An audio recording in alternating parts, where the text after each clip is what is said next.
Hey everyone, Dan here with Aquarium Insider, and on today's new segment called Tankmates, we break down specific fish and what fish can go with them. So stay tuned.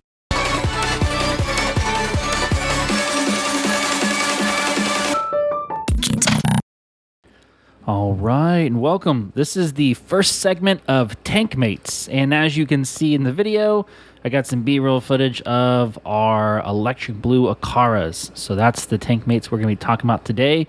Now, real quick, just to kind of give you a heads up, the Tankmates I'm going to talk about today, different types of them. These are going to be fish that they can go with, but you're going to also have to take into consideration what tank size these fish are going to have to go into as well. So keep that in mind when I'm naming off some of these different types of fish and what fish can go with them. Just keep in mind what tank size they need to go into. So let's kind of go ahead and jump into it. All right, so first tankmate we're going to talk about today is one of my favorites, and we do have them on the farm here, and it's the Severum.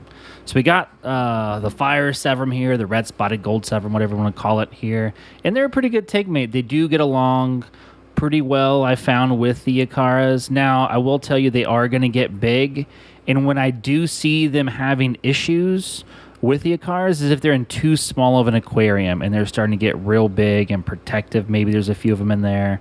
So just be mindful if you're going to pair these up with a Severum. I like them in a 125. Bigger is always going to be better. I don't think I would keep these in anything super small. I don't even think I'd put these in a 75 long term, to be completely honest with you. I just think it's going to be too cramped in there for them. All right, up next we've got a common fish, more common hobby, called the Black Cichlid. So I think it's probably one of the most common South Americans out there at the moment. They're relatively inexpensive. They're a nice fish. They breed like rabbits in your aquarium.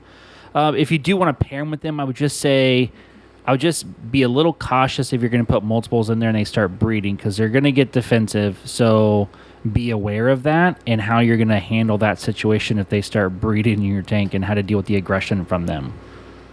All right, and one of my last but most favorite tank mate for these types of cichlids is going to be any of the Geophagus type species. So that's a Redhead Tapaho there pictured, right? They're a great fish as they're not really aggressive outside if they're trying to mate. They come in all sorts of kinds. So we've got the Tapahos, we've got Hecli, we've got Braziliensis, Standachneri. I found most of them go well with all of them. I will say I've had a little bit more aggression out of the Braziliensis for whatever reason, but generally speaking, the Geophagus or the Earth Eater types do pretty well with Acaras. And one thing also to consider is these guys are like sand sifters, so I would definitely make sure you have a sand bottom. So if you're going to get them, I wouldn't put them in a gravel bottom. You could, but I just don't think it's best practice for them.